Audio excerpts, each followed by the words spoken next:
I never expected inheriting my grandfather's farm would lead to a phone call that unraveled 40 years of carefully kept secrets.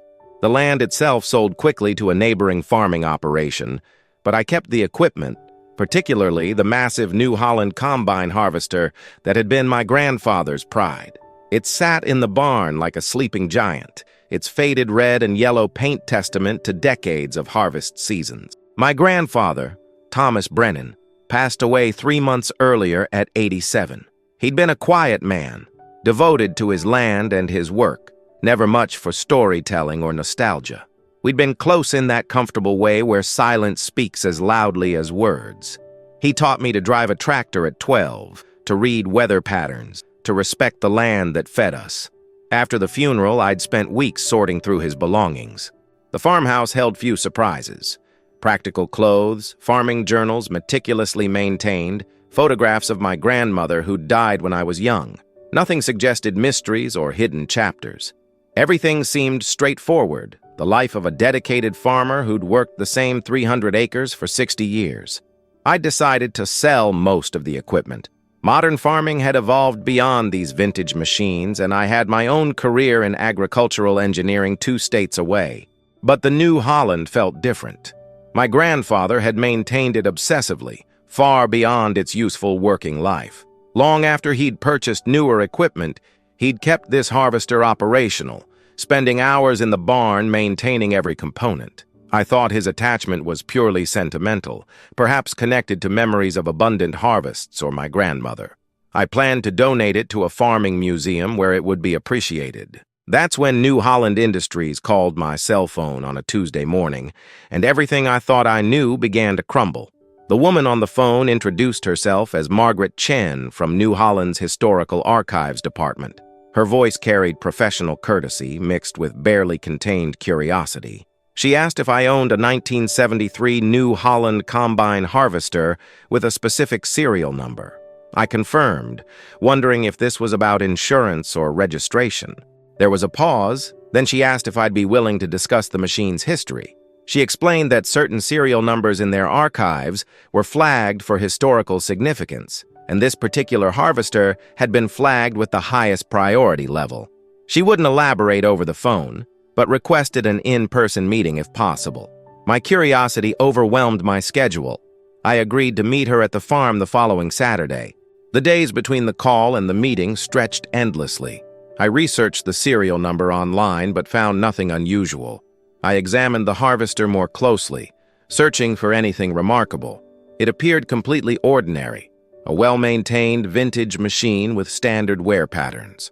I called my uncle, my grandfather's younger brother, asking if he knew anything special about the harvester. He seemed surprised by the question. He remembered my grandfather buying it new in '73, remembered the pride he'd taken in it, but knew nothing that would warrant attention from the manufacturer decades later. Friday night, I drove to the farm and slept in my grandfather's house. The place felt different now, charged with anticipation and unspoken questions. I wandered through rooms filled with his things, wondering what secrets might hide in plain sight. The farming journals revealed nothing unusual. Crop rotations, weather observations, yield calculations. Everything methodical and unremarkable. That night, I dreamed of my grandfather standing beside the harvester, his weathered hand resting on its metal body. In the dream, he looked at me with an expression I'd never seen on his face in life, profound sadness mixed with desperate hope. He opened his mouth to speak, but I woke before hearing the words. Margaret Chen arrived precisely at 10 Saturday morning, driving a company sedan. She was perhaps 50, with sharp, observant eyes and the careful manner of someone accustomed to handling sensitive information. A younger man accompanied her, introduced as David Torres from their legal department. The presence of a lawyer heightened my anxiety considerably. We walked to the barn together. When Margaret saw the harvester, she stopped abruptly. Her hand rose to her mouth, and I saw genuine emotion cross her professional facade. She approached it slowly, almost reverently, her fingers tracing the faded serial number stamped on the frame. She asked permission to photograph it extensively. For 20 minutes, she documented every angle while David took notes. Finally, she turned to me with an expression mixing sympathy and anticipation. She asked what I knew about my grandfather's past before he started farming. I admitted I knew very little. He'd rarely discussed his youth, and I'd assumed there was simply nothing remarkable to tell. He'd inherited the farm from his father, married my grandmother, raised my father, and farmed until age slowed him. A simple, honest life devoted to land and family. Margaret nodded slowly, then asked if I'd ever heard him mention Poland. The question struck me as absurd. My grandfather had been thoroughly American, born in Iowa to farmers who'd immigrated generations earlier. Poland had never entered any conversation I could recall. She reached into her briefcase and withdrew a folder, handling it with obvious care. Inside were documents, some in English, others in Polish, with translated annotations. She explained that what she was about to tell me would fundamentally change how I understood my grandfather's life. She asked if I was prepared for that. I wasn't sure anyone could be prepared for such a statement, but I nodded. She opened the folder, and my grandfather's hidden history began to emerge from decades of carefully maintained silence. Margaret began with a question that seemed unrelated to farming equipment. She asked if I knew what Operation Harvest was. I shook my head. She explained it was a covert operation conducted between 1971 and 1975, coordinated between the U.S. State Department, various intelligence agencies, and several agricultural equipment manufacturers, including New Holland. The operation's purpose was extracting dissidents from Soviet-controlled Eastern Europe during the height of Cold War tensions. Agricultural trade had become one of the few channels maintaining Western contact with the Eastern Bloc. American farming equipment, highly desired for its superior technology, provided perfect cover for covert activities. Certain machines shipped to Eastern Europe were modified to contain hidden compartments. These compartments held forged documents, communication equipment, and occasionally currency. The machines would be demonstrated at agricultural exhibitions or delivered to collective farms, and covert operatives would use them to support dissident networks. Margaret explained that my grandfather had been recruited into this operation in 1972. His farming expertise and unassuming background made him ideal. He'd traveled to Poland 3 times between 72 and 74 under agricultural exchange programs, ostensibly teaching modern farming techniques. In reality, he was facilitating the extraction of Polish intellectuals and activists whose lives were in danger. The harvester I'd inherited was his operational machine. It had been to Poland twice, modified with concealed compartments that held everything from identity documents to microfilm containing evidence of human rights violations. The serial number was flagged because it represented one of the most successful extraction operations in the program's history. I struggled to reconcile this information with the quiet, reserved man I'd known. My grandfather, involved in Cold War espionage, risking his life smuggling dissidents?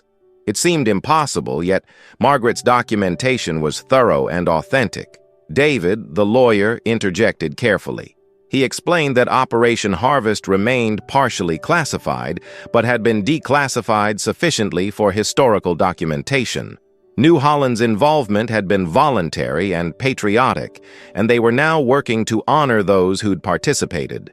My grandfather's role had been significant enough to warrant recognition, but he'd never claimed it. Margaret showed me photographs from agricultural exhibitions in Warsaw and Krakow, 1973. There was my grandfather, decades younger but unmistakable, standing beside this exact harvester. In one photo, he was demonstrating its operation to a crowd of Polish farmers. In another, he stood with several men whose faces were turned away from the camera, their identities protected even in archived images. She explained the extraction operation that had made this particular machine historically significant. In August of 1974, a Polish university professor and his family were targeted for arrest due to his pro-democracy writings. He had 3 days' warning before security forces would come for him, his wife, and their 2 teenage children. My grandfather was in Poland for an agricultural conference. When the emergency arose, he was contacted and agreed to help despite enormous personal risk.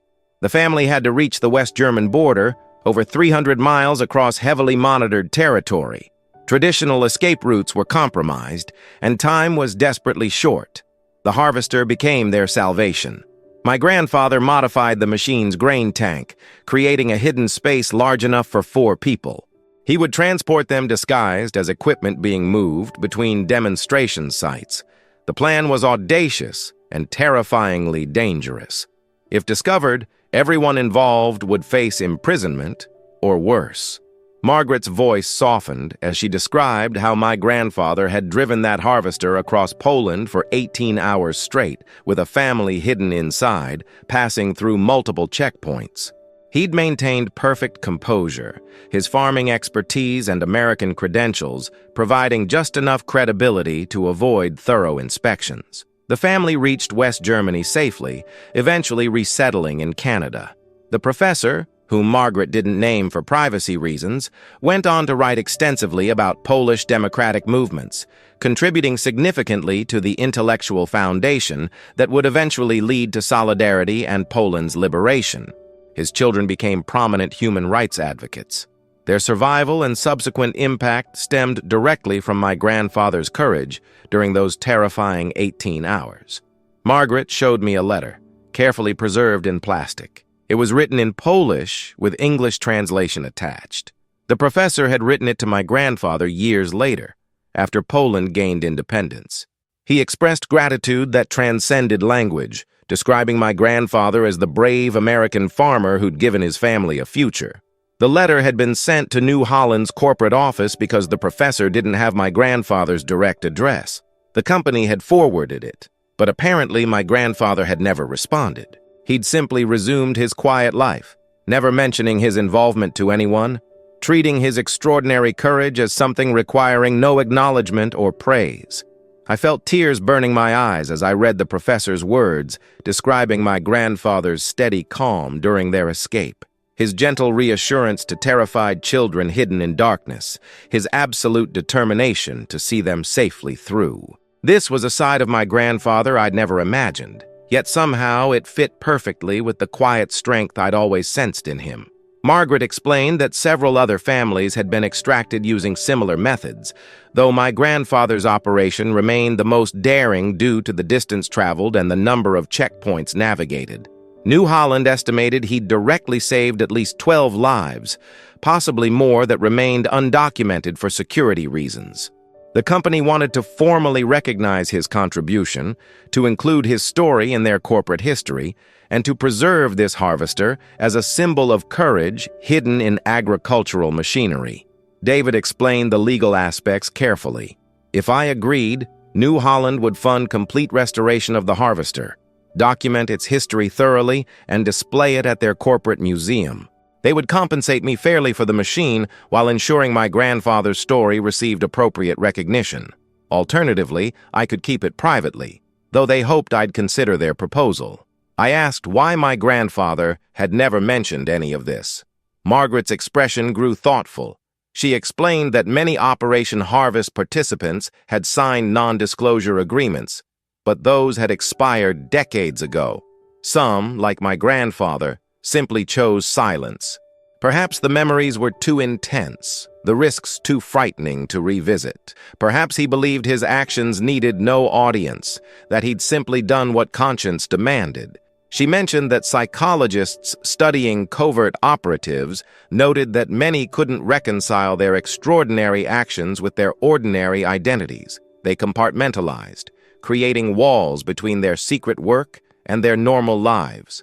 Perhaps my grandfather's silence was his way of protecting both himself and his family from complexities we couldn't understand. I walked around the harvester slowly, seeing it completely differently now. Every rivet, every bolt, every inch of faded paint suddenly carried profound significance. This machine had been a vessel of hope, a tool of liberation disguised as agricultural equipment. My grandfather's hands had gripped these same controls while driving through darkness with terrified people hidden inside, their lives dependent on his skill and courage. I thought about the hours he'd spent maintaining it long after its functional obsolescence made sense.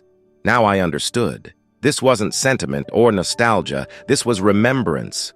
Every oil change, Every replaced part, every careful preservation was his private way of honoring what this machine represented. Not just his courage, but the lives it had saved. Margaret waited patiently while I processed everything, her respect for my emotional state evident.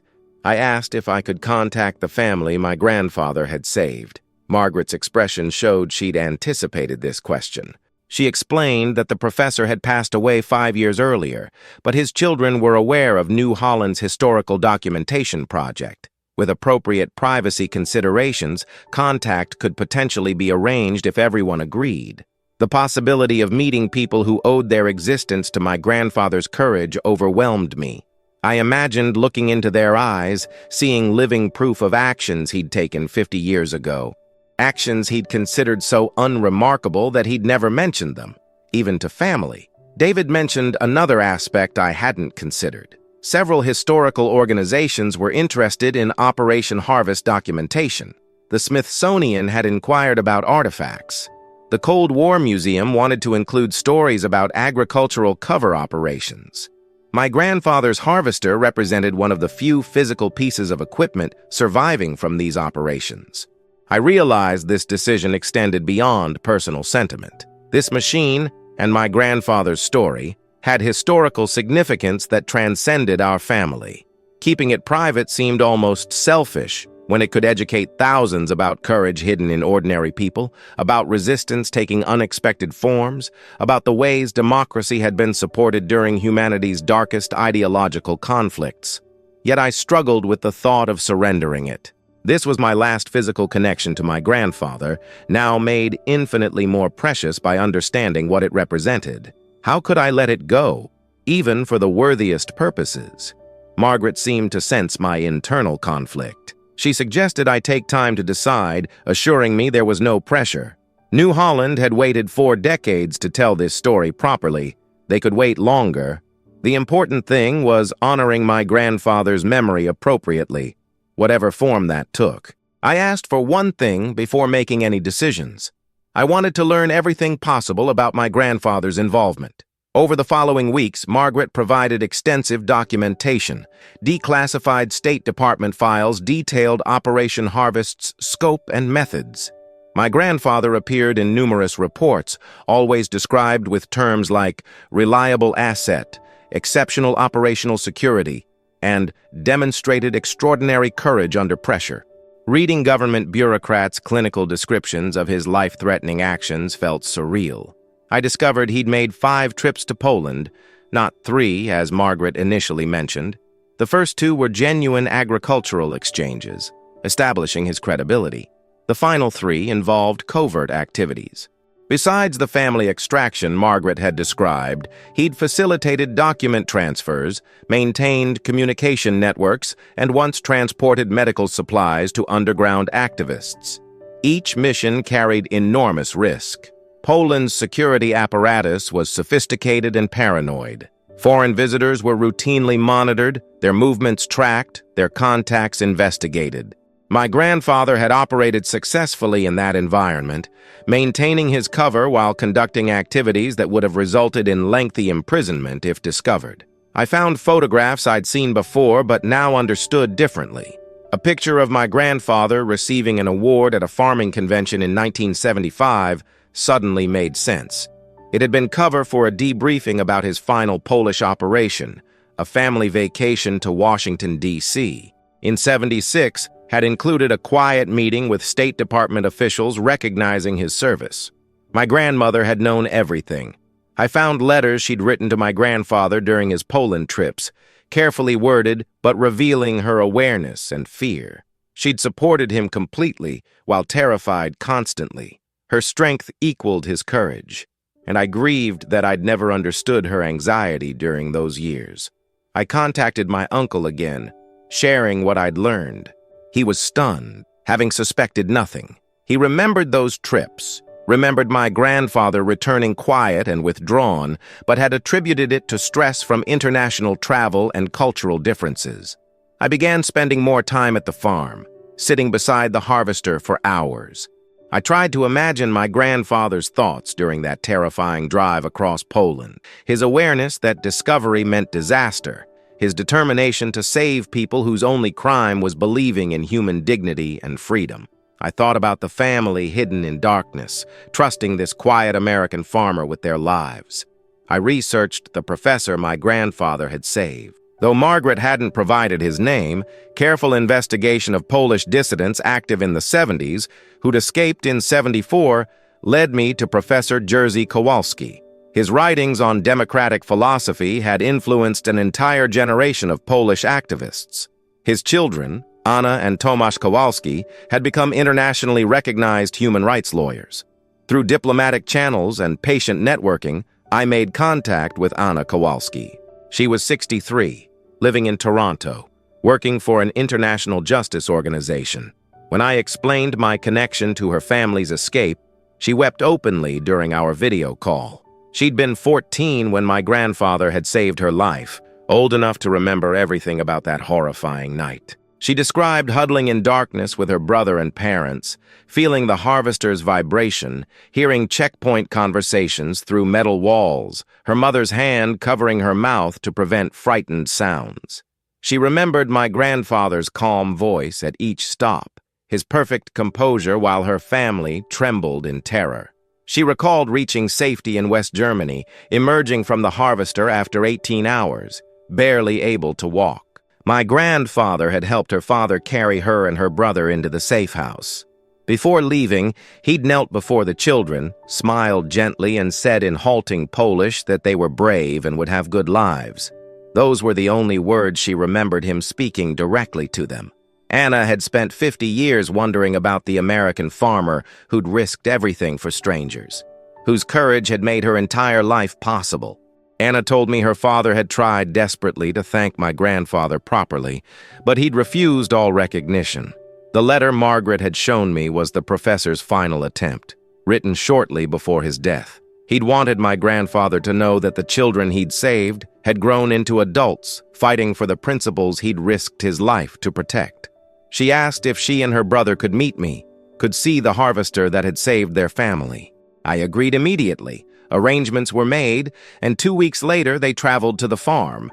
The meeting was one of the most emotionally overwhelming experiences of my life. Anna and Tomasz were both composed, accomplished professionals, yet they approached the harvester with reverence usually reserved for sacred spaces. Anna's hands shook as she touched the faded paint. Tomasz stood silently, tears streaming down his face. They examined the grain tank that had hidden them, running their fingers over metal that represented their family's salvation. Anna spoke about their father's devotion to democracy, the writings that had endangered them, the terror of learning they'd be arrested. She described my grandfather's sudden appearance, his quiet confidence, his assurance that he would get them to safety.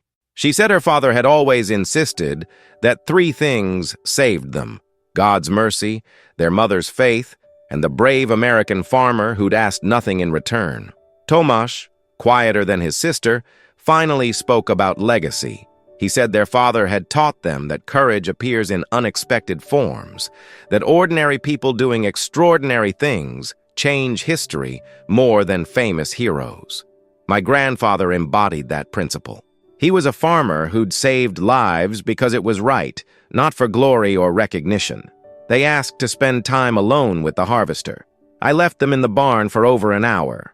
When I returned, I found them sitting quietly against its massive wheels, talking softly in Polish. That evening we sat in my grandfather's farmhouse, and they shared more memories of their father. Professor Kowalski had escaped communism's grip, but never forgot those still suffering. His writings, after reaching freedom, had been smuggled back into Poland, inspiring resistance movements. His work contributed to the intellectual foundation that eventually toppled the regime. Anna said her father had always credited my grandfather with enabling everything he accomplished after 1974. Every book written, every lecture given, every student taught, all of it existed because a farmer in Iowa had chosen courage over safety. Her father had calculated that he'd directly taught over 3,000 students about democracy and human rights. Those students had influenced countless others. The ripple effect from that single night of courage was immeasurable. Tomasz added that he'd become a human rights lawyer specifically because of that experience.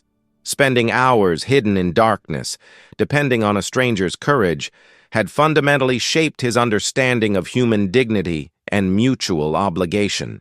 His entire career, every person he'd helped, every injustice he'd fought, all of it traced back to my grandfather's decision to help strangers who needed him.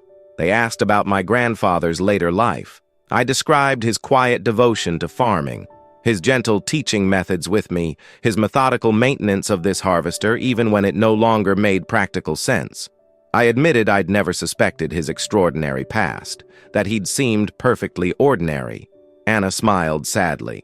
She said her father had often remarked that true heroism rarely announces itself. The people who change the world often appear unremarkable, going about ordinary lives while carrying extraordinary memories. My grandfather had been exactly that kind of hero, someone who'd done something incredible, then returned to normal life without needing acknowledgement. Before leaving, they asked if they could participate in any ceremony recognizing my grandfather's service. I made my decision.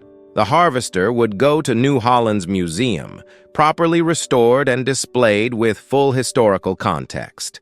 My grandfather's story deserved to be told, not for his sake, but for what it taught about courage, conscience, and ordinary people accomplishing extraordinary things. Anna and Tomasz fully supported this decision, offering to contribute their testimony to the historical record. New Holland organized a dedication ceremony 6 months later. The harvester, beautifully restored while maintaining its authentic character, became the centerpiece of their Cold War agricultural operations exhibit. Anna and Tomasz attended, along with their families, children and grandchildren, whose existence stemmed directly from my grandfather's courage. State Department officials attended, finally able to acknowledge Operation Harvest publicly. They presented my grandfather with posthumous recognition for exceptional civilian service to American interests and human freedom. I accepted on his behalf, wishing desperately that he could have known his silence was finally broken, his courage finally recognized. Standing beside that gleaming harvester, surrounded by lives it had saved and lives descended from those saved, I finally understood my grandfather completely. He'd been exactly what he appeared. A dedicated farmer who loved his land and family. But he'd also been someone who understood that conscience sometimes demands extraordinary action, that courage means doing what's right, regardless of personal risk. The harvester now educates thousands annually about hidden heroism, about agricultural equipment serving freedom's cause, about quiet Americans who shaped history without seeking fame. Every person who sees it learns that heroism often hides in plain sight, wearing ordinary faces and living ordinary lives. My grandfather kept his promise of silence for 40 years. Now his story speaks for him, teaching new generations about courage that asks no recognition, about ordinary people who change history, about the profound truth that heroism often looks remarkably like simple decency.